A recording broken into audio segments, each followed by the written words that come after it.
professional. Before each of you guys speak, will you say and spell your name? Thank you. Anybody else? Good. Good. Go ahead, sir. We're a nation of laws, a nation of men and women. I'm attorney Demario Solomon Simmons, and along with my unbelievable co-counsel and our entire Justice for Greenwood team, we have the great pleasure, the honor to represent the last 3 known living survivors of the 1921 Tulsa Race Massacre. And we're going to talk a lot today about why this case should move forward, why these survivors should have the opportunity to seek and get justice. But it's really important that everyone understand that if we are truly a nation of laws, this is the case that we're proving. Because for 102 years, 102, Mother Viola Ford Fletcher, 109 years old. Mother Leslie Benefield Randall, 108 years old. Mr. Hughes Van Ellis, we call him Uncle Red, 102 years old. They've been waiting. They've been waiting, just like every other victim and survivor of the massacre, for just an opportunity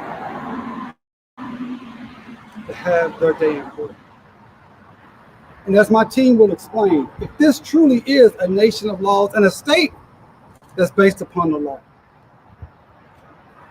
these clients, these survivors,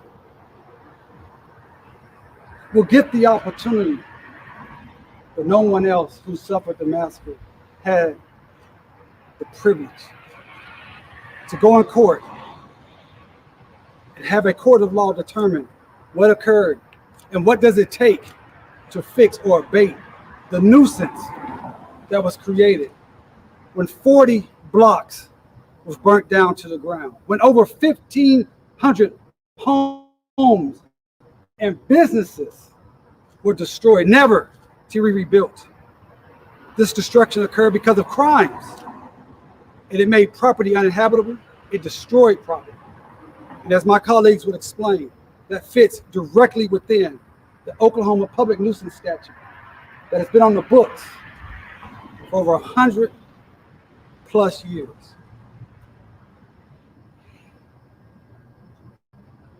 What we want to make sure everyone understands that are listening today is that we stand on the shoulders of so many, the thousands that suffered the massacre and the hundreds that have been fighting for justice since that time. And I would be remiss on this day that we filed our Supreme Court appeal right in this building behind me, if I didn't mention Professor Charles Ogletree, who the day we filed this petition, this appeal on last Friday, passed away. And it's hard, as much pain that we feel right now, standing, knowing that Dr. Ogletree is no longer with us physically, we are emboldened to know that he's with us spiritually as we continue this quest, this righteous justice fight to get legal redress. This is not about anything but moving this case forward based upon the law that is actually written. If our Supreme Court upholds their constitutional duty, their oath, looks at the law, there's only one decision that can be made. And that decision is to swiftly, quickly reverse Judge Caroline Wall's unjust and unlawful decision to dismiss, send this case back to the district court, and allow us to move forward with discovery. Now, I have a magnificent team of lawyers, and professors, academics, community members. But I want you to hear from our lawyers to talk about, first, why this case needs to be retained by the Oklahoma Supreme Court. Then we're going to tell you why this case by the law should be decided very swiftly. So the first person I want you to hear from is Attorney General Knott, who is an absolute appellate rock star, has done appellate work here in Oklahoma for many, many, many years, worked right here in this building for almost a decade. Janet, if you please explain why, based on your experience, this case has to be retained by the Supreme Court. It's decided in our favor. Jana Knott, Janaknott. Thank you. And as Demario mentioned, we filed our appeal on Friday in this case of Judge Wall's decision in the district court. And we asked the court to retain the case. Typically, when an appeal is filed, it gets assigned back to the Oklahoma Court of Civil Appeals for a decision in the first instance. We've asked the court to keep this case and issue a quick and swift decision. Some of the reasons why we believe this case is appropriate for retention, obviously the historical nature of this case, the widespread impact that this case is going to have, not just on, the Tulsa Race Massacre victims and descendants, but also because of the way the district court ruled in this case. We believe that there are going to be some effects on the law that she may or may not have thought about or understood, wide-reaching effects on Oklahoma pleading standards in state court. And so we think this case is important from that angle as well. Oklahoma practitioners who practice civil litigation need to be aware that if this case is affirmed, that the notice pleading standards in Oklahoma will be no longer because of the ruling from the district court in this case. As Demario mentioned, we also filed another pleading asking the court to set this case for oral argument so that our clients, who have waited for so long, will have their day in court here before the highest court of this state. So we hope that the court will consider a motion for oral argument and set this case here at some point in the fall. So I'm going to turn it over to my colleagues now to kind of help allow them to help explain some of the procedural aspects of this case and what the law is that we're relying on to obtain this reversal. Thank you. Thank you, Jana.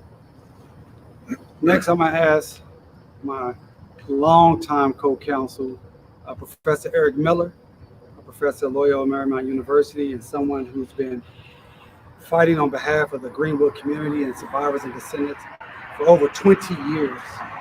He's going to talk about this pleading standard, why it's so important that the court looks at it correctly and makes sure they make the right decision based upon the law. Eric Miller. Hi, Eric Miller, ERICMILLER.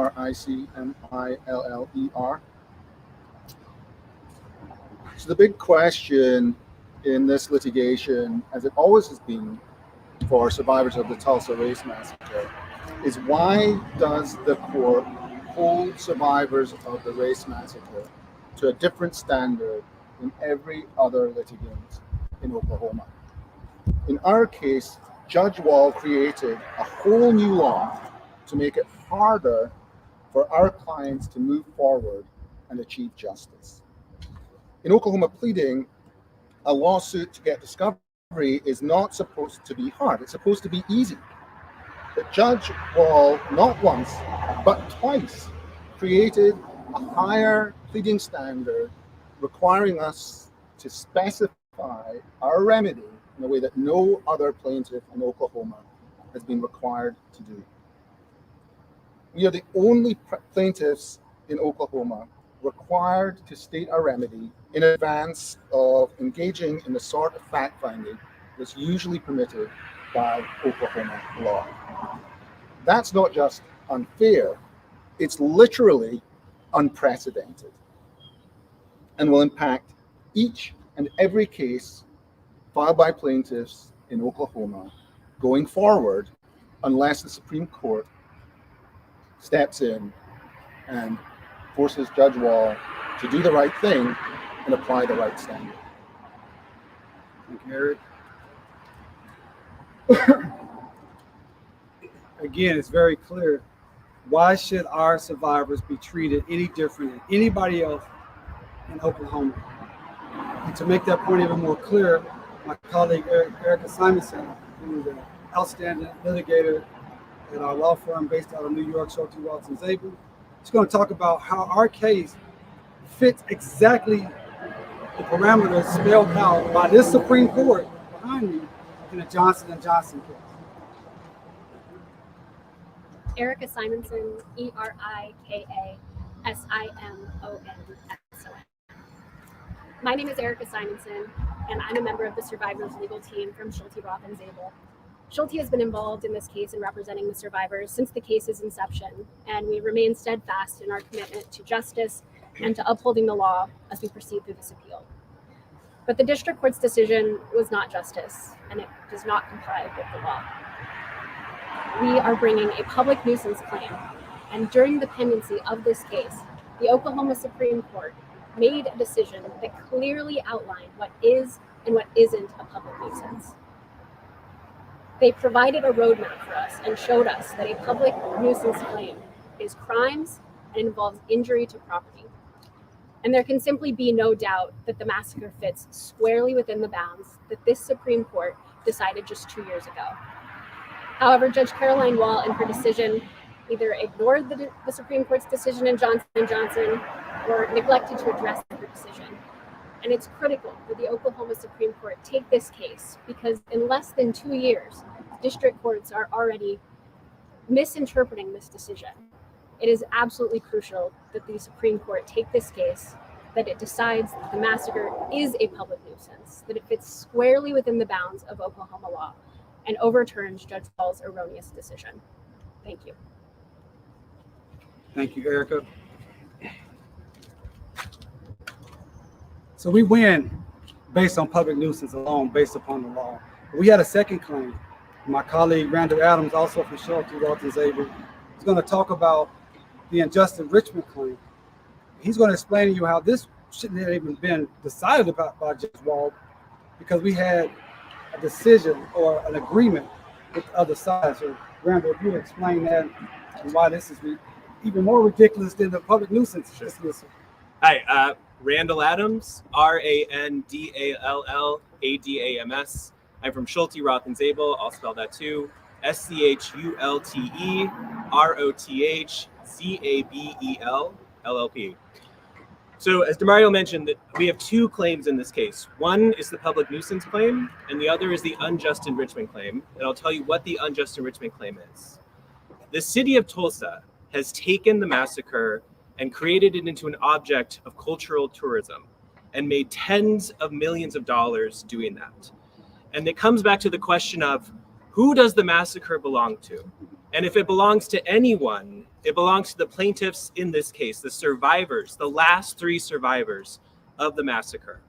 And so we've taken it's right there in the name, unjust enrichment. It is fundamentally unjust for the City of Tulsa, which perpetrated the massacre, to make money off of the massacre at the expense of people like the plaintiffs in our case, our clients, the last three living survivors. So we brought a pretty straightforward claim that this is a fundamental unjust enrichment by the City of Tulsa, by the defendants, to make money off of the massacre. And more than a year ago at this point, we had an agreement with the defendants that this claim would survive the motion to dismiss so long as we removed certain paragraphs from our last petition. We did this on the record. There was a court reporter there. Everyone saw this happen.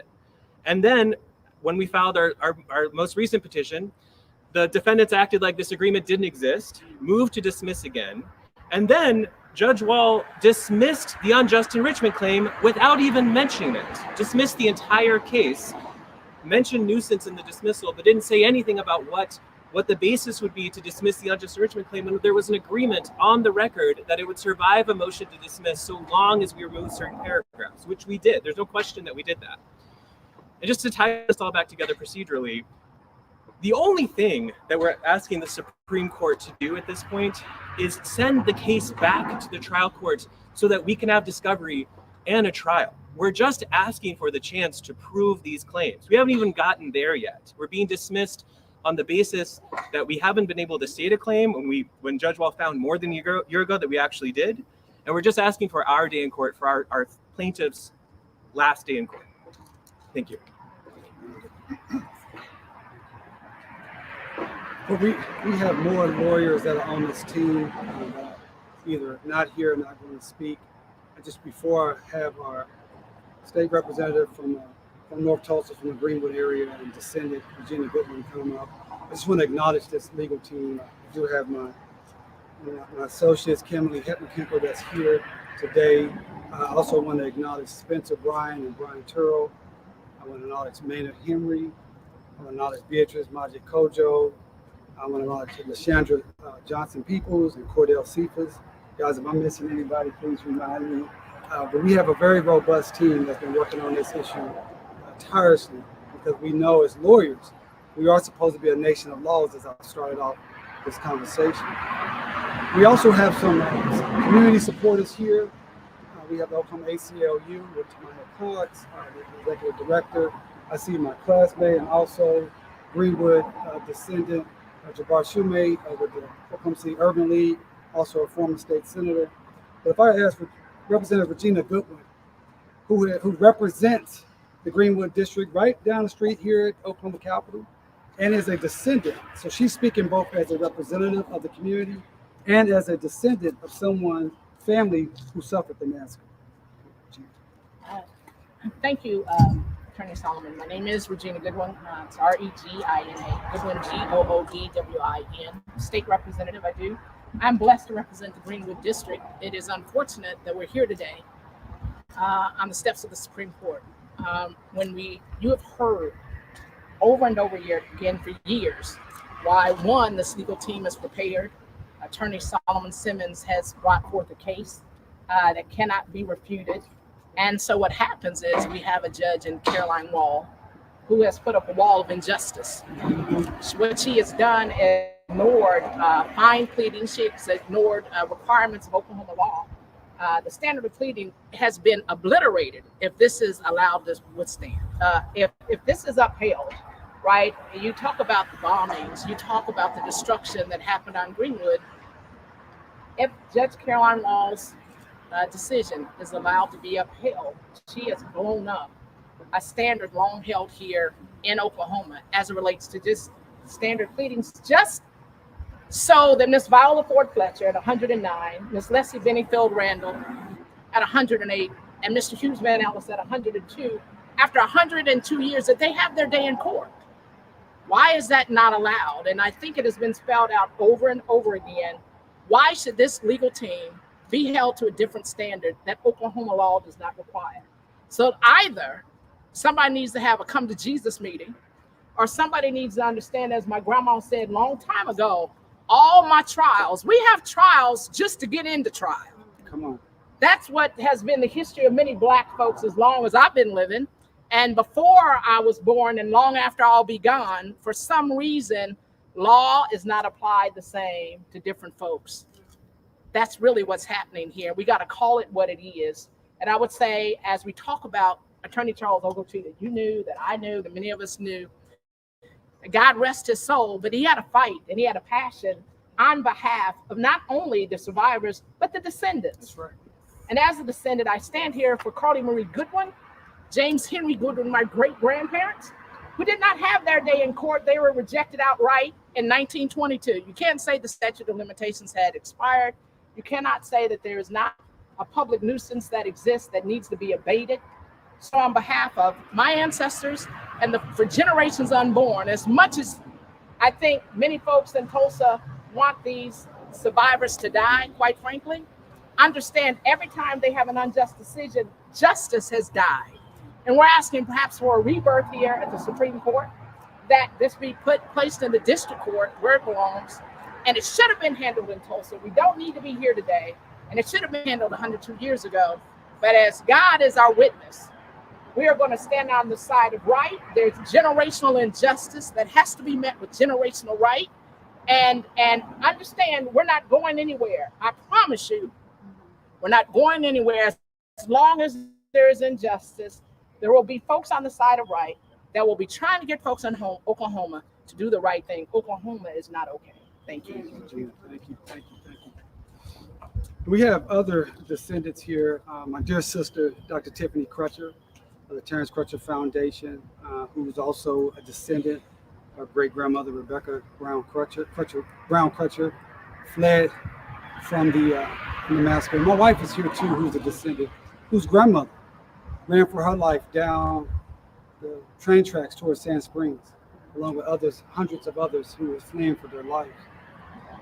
And so, as Regina stated, and you see Tiffany here, Dr. Crutcher, this is the survivors of the plaintiffs, but this is also for the descendants and the entire Greenwood community, because that's what this public nuisance is about. We specifically have stated that in a very particular location, in one city, in a neighborhood called Greenwood that had 40 blocks, the property was blighted, made uninhabitable. Isn't that the standard? That's the standard of public nuisance. That's the standard. And no one disputes that. That's undisputed. And that's why we're saying, why are we held to a higher standard? That's a question that we must ask. I want to invite a great supporter and friend of our survivors, of descendants, and of the Greenwood community, national TV host, national commentator, and just a dear friend to all of us that are fighting for this day in court. Came down all the way from Washington, D.C. to stand with us today, Tiffany Cross. Hi, everybody. Tiffany Cross, Tiffany common spelling, Tiffany, Cross like cross the street. And I first want to say I'm honored to stand here with Demario Solomon Simmons and his entire team. I also stand in solidarity with the Free Press. And thank you guys for being here, for continuing to cover this story fairly and accurately. And I wanted to be here today. I flew down from our nation's capital because this is a very unique time in the country where we are, as a society, questioning the very integrity of the courts. And so right here in Oklahoma, I want everyone to know the eyes of the nation are on Oklahoma and what the Supreme Court will do. I don't think it's fair to say that we're fighting for justice, because justice is an impossibility at this point to give to these survivors and descendants. However, there should be at least an effort to make right what is so clearly wrong. And we cannot claim to care about life and then pray for the death of these three survivors who are over 100 years old each. And so we just need 5 justices to do what's right. And I think the important part of having a press here to bear witness is because that has always been the litmus test to hold people accountable, just as it did in on the Edmund Pettus Bridge in Alabama. Had it not been for people bearing witness to pregnant women, children, mothers, and men getting bludgeoned and beaten and murdered, then the civil rights movement would have hit a snag. We would not have seen the same justice. Well, that is what happened here in Tulsa. People were murdered, bludgeoned, they were robbed of their lives and their livelihoods. So if we are to be a nation of laws, we have to ask ourselves the question, are we a nation of laws that only extend to certain kind of people? Why is it that certain people who happen to look like me have to die in spectacular fashion to pierce the narrative of what it is that happens to us? I am asking you, as members of the media, to continue to bear witness to this story and know that there are people all across this country, reporters, assignment editors, I know you guys know this, managing editors, broadcast reporters, print reporters, all across the nation who are watching this very moment. And we're depending on the information that a lot of you carry out here, but I imagine that there will be national reporters to descend on Oklahoma City to watch what happens here today. Because it is not justice to allow over a century of injustice to go uncorrected. And it is a sad sight to see that despite the hard work that Demario and his team have done for so long, that they are still denied justice. But the sadder part is that we are standing by watching the power structure turn the scene of the crime into an amusement park and continue to benefit from it. These are not opinions. These are things that we ought to be able to stand in the righteousness of truth and, quite honestly, in righteous anger as members of the human race, to stand by and watch and see what happens. So I am asking that the justices take note and pay attention and know that the eyes of the nation are not only on Oklahoma City, but the eyes of the nation are on you. And you have a chance to restore faith in the courts, faith in the system and our 3 branches of government that have truly been tested in recent times.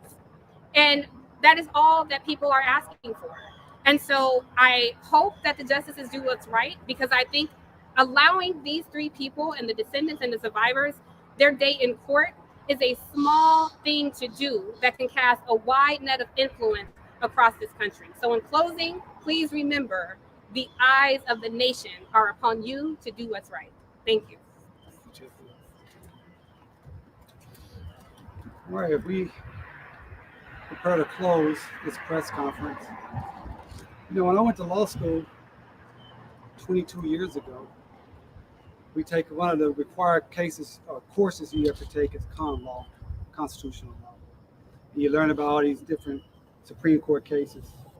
And one of the most famous cases that all lawyers know about and most people is the Dred Scott case. And in Dred Scott was an enslaved African who was sued for his freedom because he crossed over from a slave state to a free state. And he had won his freedom at the lower levels, and when he got to the Supreme Court, there was a Supreme Court justice by the name of Justice Taney. And Justice Taney decided that Dred Scott, or in general, that black people didn't have any rights that a white man was bound to respect. And that's been a decision that has lived in infamy since 1857. Because Justice Taney did not look at the actual law, the Constitution, and apply it fairly to Dred Scott. Now here in 2023, as we stand in front of this Oklahoma Supreme Court building, that same question is there. Do these survivors have the same rights that the Oklahoma courts are bound to respect of anyone else? Because as you've heard, and as our documents that we provided you, the same documents as we provided to the Oklahoma Supreme Court, clearly shows that the law and the facts are on our side. The question is, will our survivors get the due process that everyone else in Oklahoma receives and have their day in court? Thank you.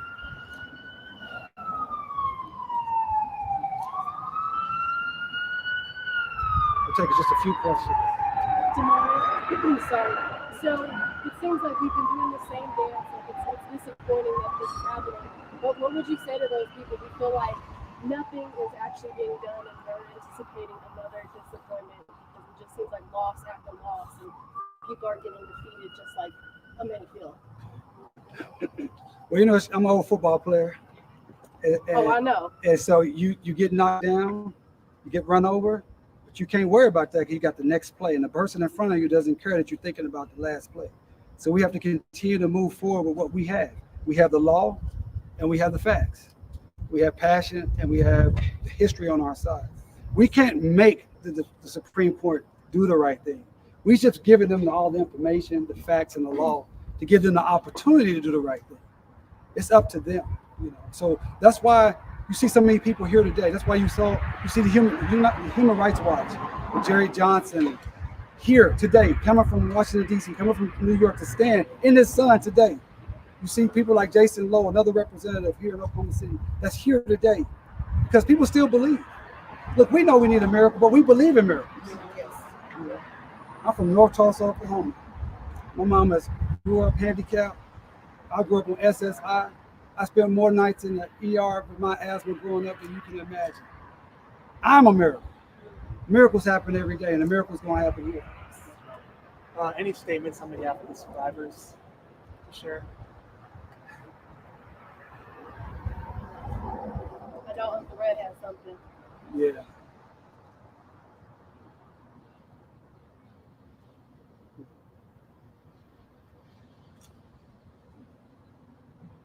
They really wanted to be here. They just couldn't.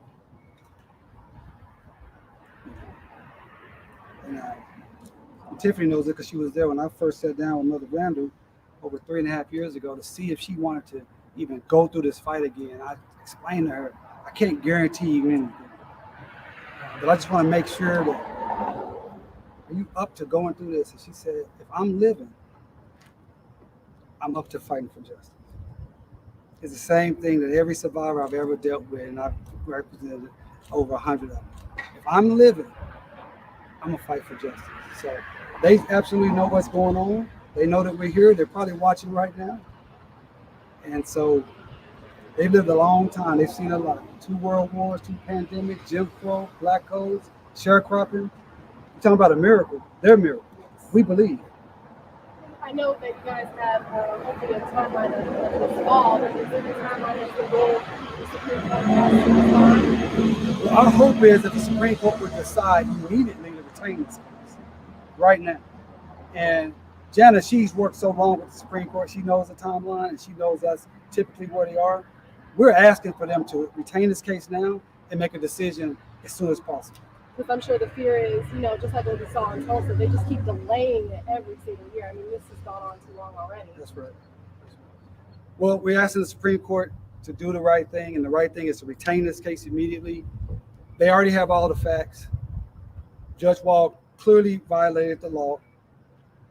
What she did was unlawful, heightened pleading standard. It doesn't take a lot to look at that and make a decision. All right, guys, one more question. How has this impacted the families? I know, it was such a thriving area, so how does it impact generational wealth and things like that? Well, I think right now, we have 3 survivors. We have hundreds of descendant families that we work with, and everyone is just saying, can we have our chance? Just give us that, and let us have an opportunity like every other Oklahoma in this country, in this state. Give us our opportunity. Thanks, guys.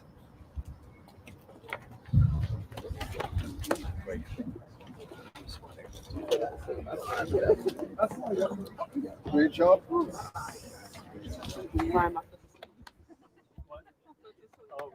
so much.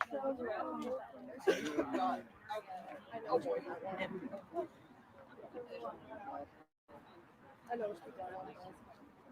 So you made it through that. I didn't think about it. That's okay. It was just so fun holding when he was happening.